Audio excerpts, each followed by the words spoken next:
Kami bertiga mengunjungi sebuah museum, tepatnya dekat sekali dengan alun-alun Bandung, mana museum itu bernama Museum Bancai. Yang tempatnya di Jalan Bancai nomor 8. Dan tempat itu sebetulnya strategis karena berada di tengah-tengah kota Bandung dan dekat dengan Braga dan alun-alun Bandung. Dan masuknya itu gratis, kita hanya memberikan sumbangan aja untuk kebersihan museum di sana. Kita bertiga jalan-jalan ke Museum Bancai atau penjara Pak Karno.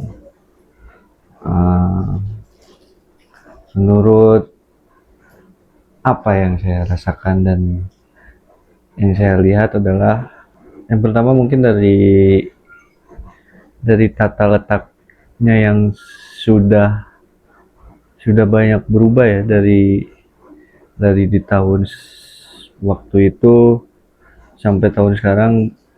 Udah banyak kondisi yang berubah, udah banyak pertokoan, gedung-gedung tinggi, kan di lingkungannya itu banyak toko-toko gitu, kayak toko jual lampu dan sebagainya gitu.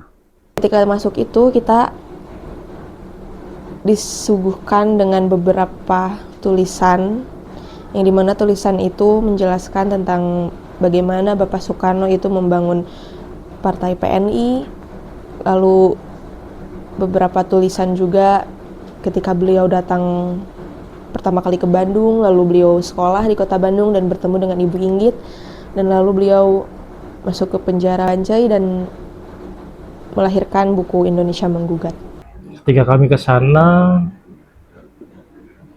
tuh mungkin bisa dibilang beberapa film saat ini yang mengangkat dalam Pancasila, yaitu sila ke-5, keadilan sosial bagi seluruh rakyat Indonesia, di mana di Museum Bancai terdapat kisah di mana Bapak Soekarno yang notabene ketika waktu itu sebelum menjadi presiden ditangkap oleh pemerintahan Belanda saat itu, yang dimana beliau dianggap oleh pemerintahan Belanda seperti bibit mengancam oleh pemerintah Belanda. Dan ternyata juga Pak Soekarno tidak ditangkap sendirian, dia ditangkap juga dengan beberapa kawannya dalam satu partainya bernama Partai PNI. Itu ada 3 teman lainnya yang tertangkap juga, tanpa orang-orang lain, kerabat, keluarga maupun orang sekitar ataupun warga Indonesia ketika itu tidak mengetahuinya, tidak diketahui, dan ditangkap di sel dalam satu blok sel itu, tapi penempatannya setiap kamar ataupun setiap selnya satu orang satu, tapi tidak bersebelahan,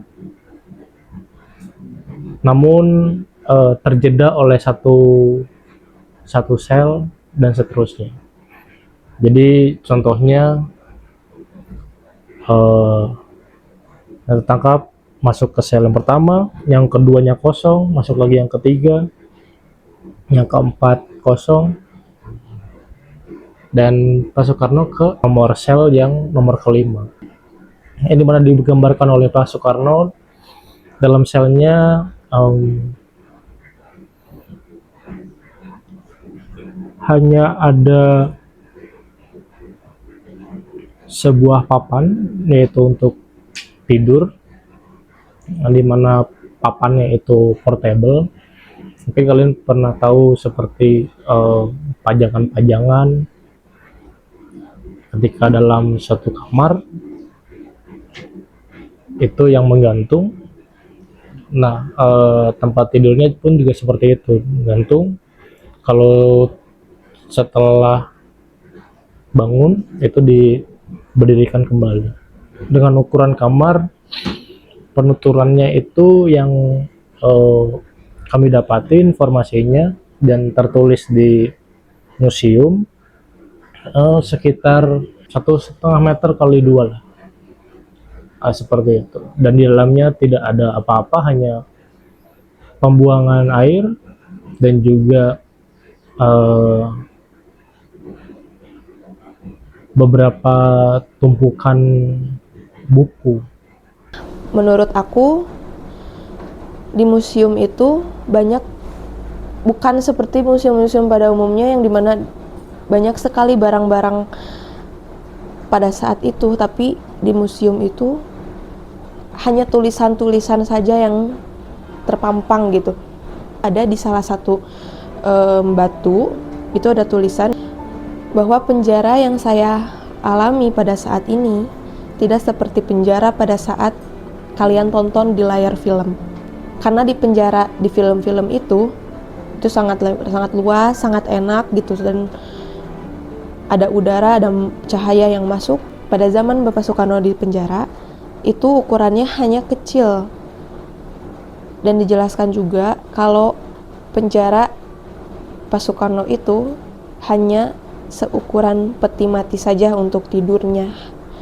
Jadi beliau tidur itu dengan ukuran seukuran peti mati, jadi nggak bisa gimana-gimana gitu tidurnya, cuman kayak segitu doang gitu. Terus juga cuman ada alat pembuangan air, cuman segitu doang dijelasinnya. Tapi sama seperti disampaikan teman saya tadi, berbeda dengan apa yang ada di museum Bancai saat ini, yang dimana ada beberapa alat-alat makan, terus tikarnya gitu. Pada saat itu Ibu Inggit bersama anaknya menjenguk Bapak Soekarno dengan berjalan kaki tanpa menggunakan kendaraan. Juga membawakan beberapa barang-barang, makanan, pakaian untuk Bapak Soekarno, dan itu juga sembunyi-sembunyi. Yang mana pada saat itu Ibu Inggit membawakan sepucuk surat. Jadi Ibu Inggit membawa surat itu diam-diam diselipkan di salah satu barang bawaannya agar tidak terlihat oleh penjaga-penjaga penjara. Dan surat itu adalah cikal bakal di mana Bapak Soekarno membuat buku Indonesia Menggugat. Judul bukunya adalah Indonesia Menggugat. Indonesia Menggugat itu isinya adalah bisa dibilang penderitaan masyarakat ataupun warga Indonesia kepada pemerintahan Belanda pada saat itu. Nah, tadi saya katakan tidak ada yang mengetahui kalau Pak Karno tertangkap karena dianggap hilang ataupun tanda kutip diculik. Akhirnya singkat cerita yang saya pribadi dapatkan itu keluarga ya seperti Bu Inggit, anak dari Pak Soekarno, dan kerabat maupun teman-teman seperjuangannya mendapatkan informasi kalau Bapak Soekarno ditahan di penjara Bancai, dimana sebenarnya ketika menuju museum sana itu hanya disisakan satu kamar ataupun satu bilik ataupun satu sel yang disinyalir itu adalah tempat Pak Soekarno ditahan ketika di penjara Bancai. Tapi menurut saya ini agak sedikit kontra mungkin, tapi ini menurut menurut saya pribadi, dari apa yang dituturkan Pak Soekarno, ukuran kamar dan mau bukan ukuran kamar tapi ukuran sel, dan juga adanya diorama di museum itu sedikit adanya perbedaan, dimana dari segi ukuran dan beberapa barang-barang yang ada di dalam sel di museum tersebut. Dalam museumnya, dioramanya itu sedikit lebih besar dari ukuran yang dituturkan maupun yang disampaikan Pak Soekarno dalam pengakuannya selama ditahan di penjara Bancai. Dan beliau menulis buku Indonesia Menggugat itu kurang lebih setahun, akhirnya membuat satu buku yang dimana buku tersebut beliau gunakan untuk pengajuan banding ketika di pengadilan. Yang membuat pelik dan pedihnya perjuangan pada saat itu, siapapun yang menjenguk tahanan-tahanan tersebut tidak diperkenankan untuk menggunakan bahasa Sunda ketika mengobrol dan sebagainya, tapi diharuskan atau sangat harus menggunakan bahasa Belanda, dimana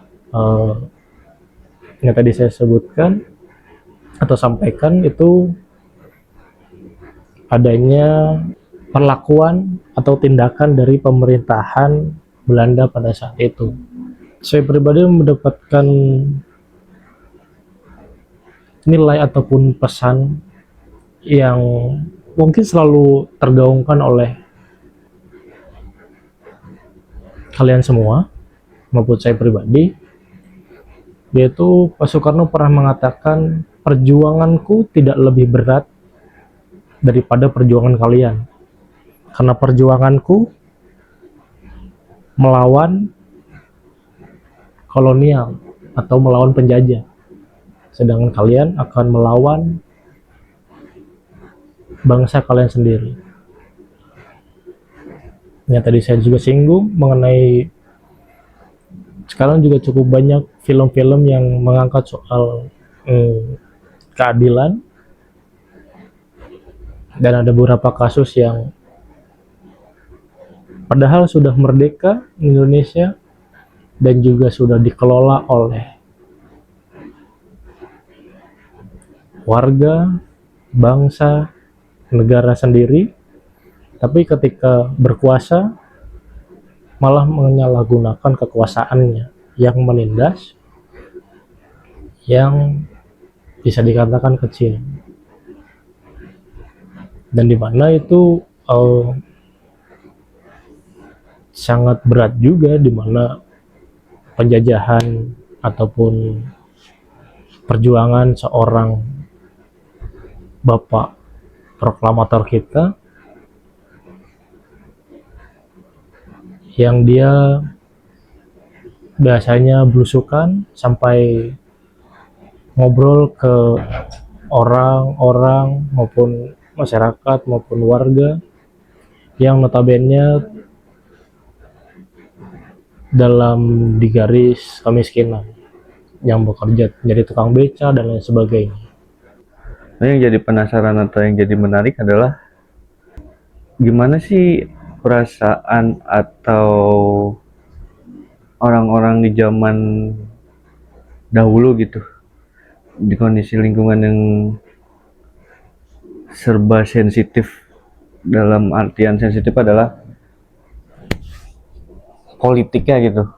Gimana dengan orang-orang yang tidak mengerti atau tidak paham tentang politik atau tentang permasalahan yang terjadi, terus tiba-tiba juga ikut ditangkap gitu, bahkan ikut diasingkan, yang mana mungkin aja gini, mungkin aja yang mereka yang seharusnya tidak ditangkap tuh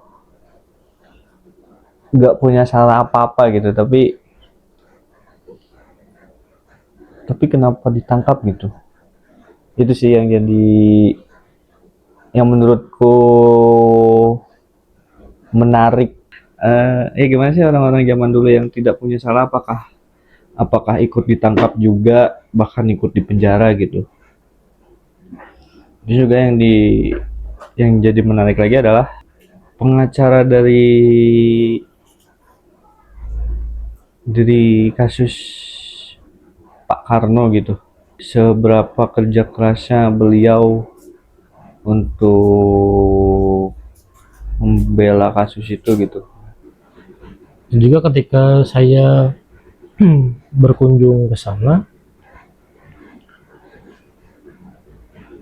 itu ternyata sebelum disisakan satu sel, ternyata penjaranya ataupun lapas Bancai itu sangat besar sekali gitu. Dari depan alun-alun pas banget tikungan itu full. Sebenarnya sebelumnya adalah lapas yang mungkin saat-saat ini akhirnya museumnya tidak begitu terlihat dan jarang adanya pengunjung ke sana. Padahal nilai pesannya sangat kuat dan tinggi sekali yang tadi saya sampaikan. Dan juga yang saya rasakan itu selain ditutupi penangkapan itu karena disimpan ataupun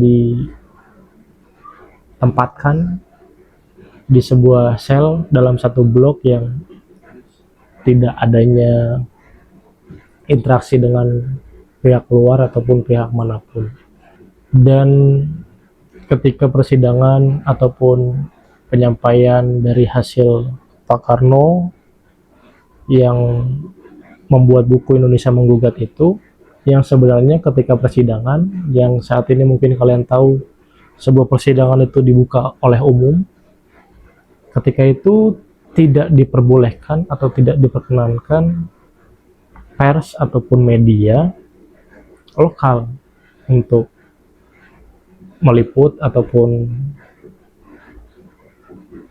mengikutinya dalam persidangan. Tapi entah bagaimana caranya, mungkin itu sebuah takdir, akhirnya ada satu media atau pers ataupun berita dari lokal Sunda yang berhasil menerobos dan akhirnya menyampaikan jalannya persidangan maupun hasil dari persidangan, yang dimana dalam buku tersebut tidak hanya Bapak Soekarno beserta kawan-kawannya, tapi juga melibatkan kesengsaraan warga ataupun masyarakat Indonesia. Jadi ketika banding itu sidangnya atau pembelaan, beliau-beliau tidak hanya membela diri mereka sendiri, namun ada ribuan bahkan jutaan orang yang beliau bela. Dan penjara itu yang saya baca itu dikhususkan untuk rakyat-rakyat yang kaum menengah ke bawah. Dan pada tahun 1983 penjara Bancai itu diruntuhkan seluruhnya kecuali kamar Pak Soekarno ini nomor 5, dan dijadikan ruko-ruko untuk sekarang ini penjualan-penjualan. Dan dipindahkanlah penjara Bancai pada saat ini di Jalan Soekarno-Hatta dan masih beroperasi sampai sekarang. Mungkin itu yang saya pribadi rasakan ketika berkunjung ke Museum Bancai. Semua hal yang saya sampaikan itu pure berdasarkan apa yang saya lihat, yang saya rasakan ketika berkunjung ke sana, dan itu pure menurut saya. Itulah tadi perjalanan napak kisah kami di Museum Bancai, dan kami tidak memaksa kalian untuk meyakini, karena kami di sini hanya Napak Kisah. Jika kalian punya pengalaman apa kisah di Museum Bancai, kalian bisa komen di bawah. Dan jika kalian mempunyai tempat untuk kita jalan-jalan, silahkan komen di bawah. Jangan lupa like, komen, dan juga subscribe.